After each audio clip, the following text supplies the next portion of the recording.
नमस्कार, मैं हूं संजीव श्रीवास्तव। आप देख रहे हैं 4 PM न्यूज नेटवर्क। प्रधानमंत्री नरेंद्र मोदी और उनके दल बीजेपी की मुश्किलें कम होने का नाम नहीं ले रही हैं। लोकसभा चुनाव 2024 चल रहा है। 2 चरणों की वोटिंग हुई है और दोनों ही चरणों में वोट का पैटर्न कहीं ना कहीं बीजेपी को परेशान किए हुए है। पहले चरण के बाद से ही प्रधानमंत्री नरेंद्र मोदी बेपटरी हैं, उनका दल पटरी से उतरा हुआ है और एनडीए भी कहीं ना कहीं चिंतित है। इन सब के बीच आने वाले चरणों में कैसे बात को बनाया जाए, उसके प्रयास तेज हैं। प्रधानमंत्री नरेंद्र मोदी एक अलग पिच पर चुनाव को ले गए हैं। मुस्लिम भी आ चुका है, मंगलसूत्र भी है और तमाम दहशत जो पैदा की जा सकती है वोटरों में, वो कोशिशें प्रधानमंत्री की ओर से चल रही हैं। अनेक ऐसे मसले हैं जिस पर विपक्ष पीएम को घेरा हुआ है।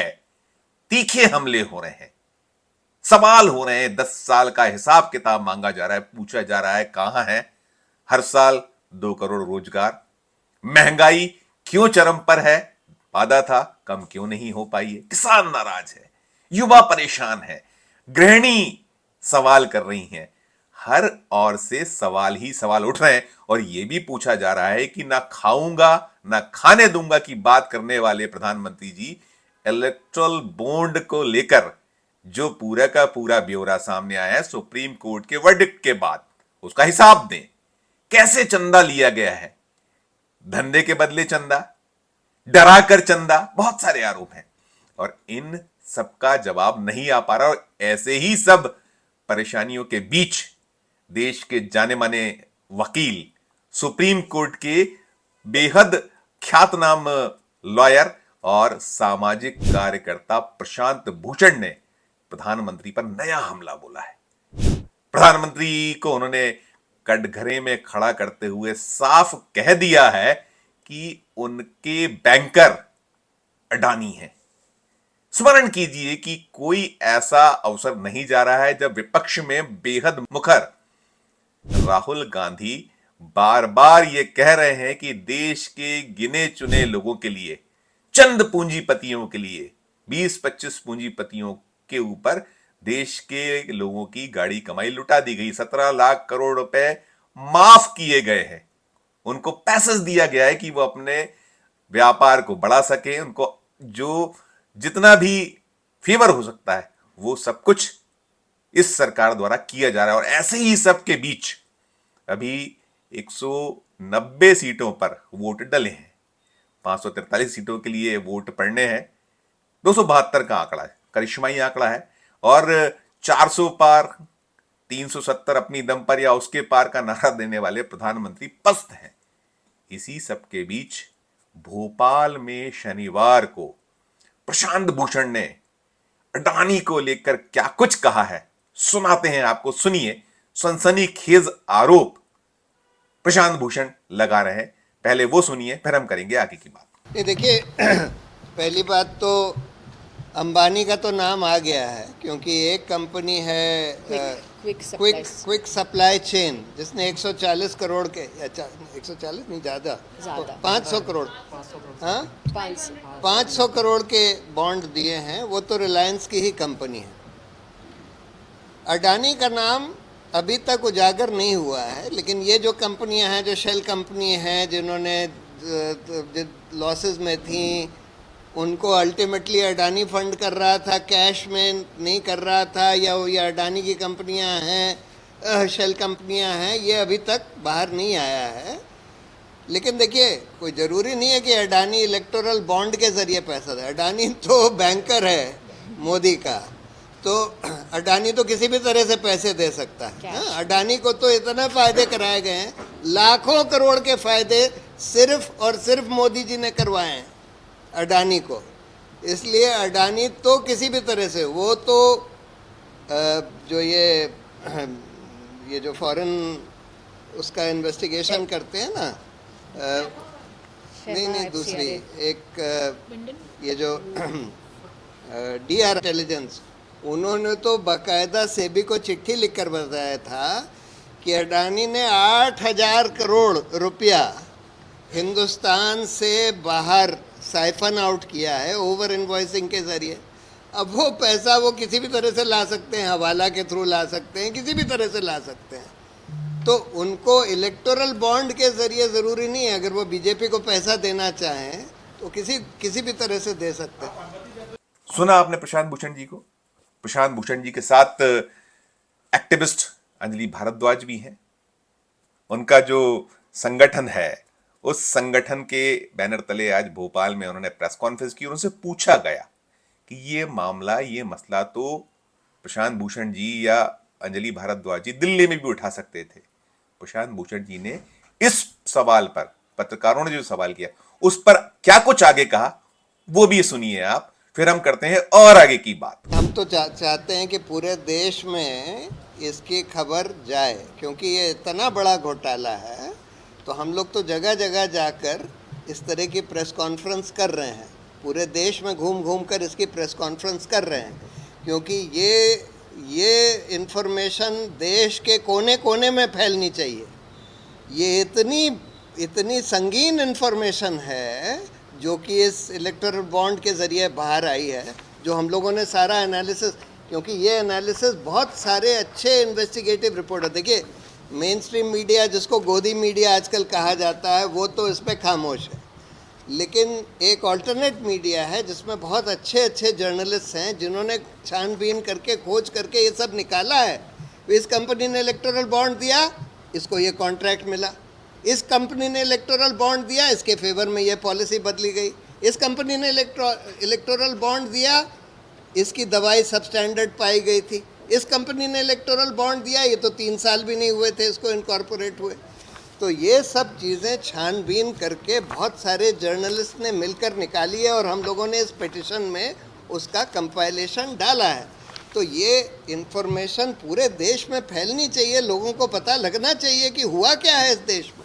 मैं इसमें एक चीज़ ऐड कर देती हूँ। उन कंपनियों ने केवल 40% के करीब पैसे बीजेपी को दिए हैं, बाकी जो पैसे उन कंपनियों ने दिए वो भाजपा के अलावा जो पार्टियां हैं उनको दिए। इसलिए जो कन्फ्यूजन भी हो रहा है और इसके बारे में प्रधानमंत्री ने बात रखी, इसलिए भी इसके बारे में कन्फ्यूजन है।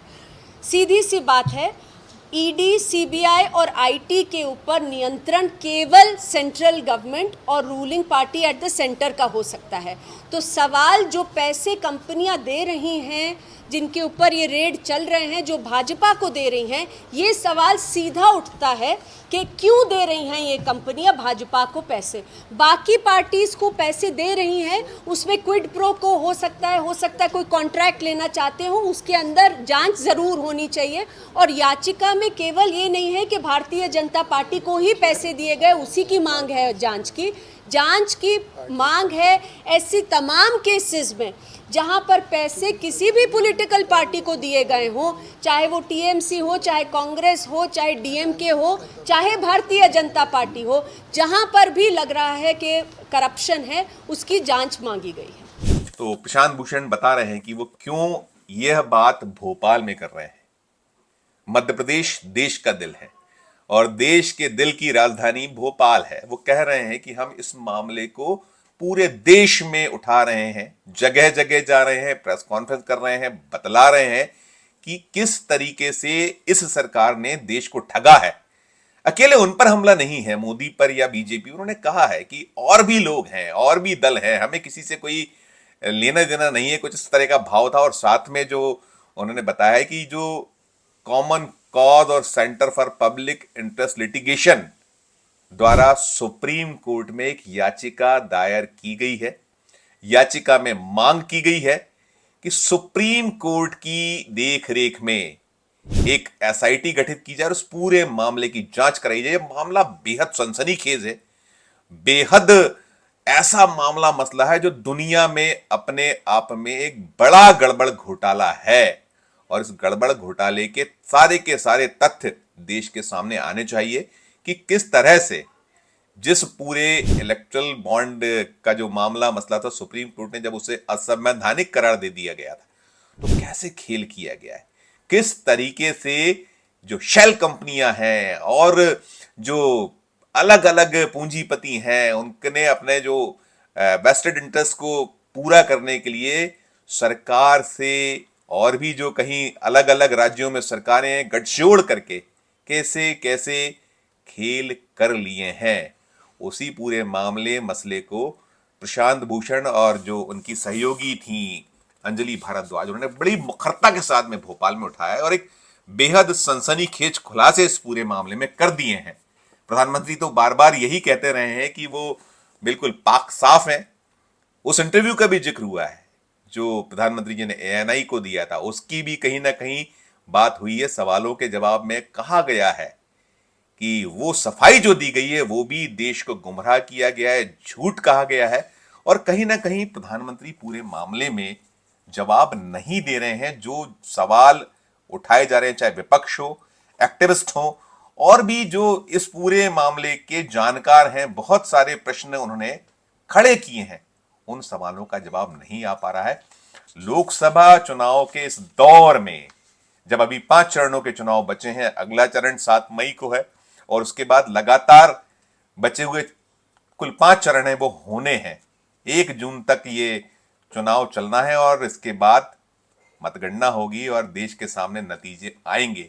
तो जो भी नतीजे आएंगे उनके बीच, उनके पहले जो अभी प्रचार चरम पर है, कहीं ना कहीं बेपटरी हो चुकी गाड़ी, क्योंकि जो मूल विषय हम कह रहे हैं, 4PM बार बार बता रहा है, हम निरंतर इस चीज को उठा रहे हैं, जो देश के जनमानस में है, आम जन के सवाल हैं, उन्हीं को उकेर रहा है 4PM न्यूज नेटवर्क अपनी जिम्मेदारी का निर्वहन करते हुए। जवाब कहीं से नहीं आ पा रहे हैं। खासकर सरकार को जो जवाब देने चाहिए, प्रधानमंत्री जी को देने चाहिए, जिसको विपक्ष भी पूछ रहा है, एक्टिविस्ट पूछ रहे हैं, तो वो सब नहीं आने के कारण एक जनमानस है, वो क्या वर्डिक्ट देगा वो जब नतीजे आएंगे सामने आ जाएगा। लेकिन पूरा का पूरा मामला मसला सरकार की गले की हड्डी बना हुआ है, प्रधानमंत्री जी की मुश्किलें बढ़ा रहा है और ये बता या दर्शा रहा है कहीं ना कहीं कि जो कठिनाई है वो निरंतर बढ़ने वाली है, बढ़ती चली जा रही है। और जैसा इस पूरे मामले में निकल कर आ रहा है, राहुल गांधी तो कह चुके हैं यदि इंडिया अलायंस सत्ता में आई तो ये सब जो गड़बड़ घोटाले करने वाले लोग हैं वो सब सलाखों के पीछे होंगे। और उन्होंने तो संवैधानिक संस्थाओं को लेकर भी स्पष्ट कर दिया है कि जब सरकार आएगी तो इनका शुद्धिकरण जरूर करेगी। इस वीडियो में इतना ही। हम फिर किसी नए विषय, किसी नए वीडियो के साथ आपके समक्ष उपस्थित होंगे। हमारी अपील कि हमारा चैनल ये नया है, इसे लाइक कीजिए, इसे सब्सक्राइब कीजिए और यदि ज्वाइन का बटन नहीं दबाया हमारे मध्य प्रदेश चैनल का तो जरूर ज्वाइन का बटन दबाइए जो है, और साथ साथ बेल आइकन भी दबा दीजिए ताकि हर खबर आपको समय पर मिल सके। साथ साथ हमारे इस वीडियो को अधिक से अधिक लोगों से शेयर कीजिए। हमारे वीडियो के कमेंट बॉक्स में जाकर कमेंट जरूर कीजिए कि ये खबर आपको कैसी लगी, ये वीडियो आपको कैसा लगा। और देखते रहिए 4PM Madhya Pradesh, 4PM national और 4PM हमारे अन्य राज्यों के चैनलों को। धन्यवाद, नमस्कार।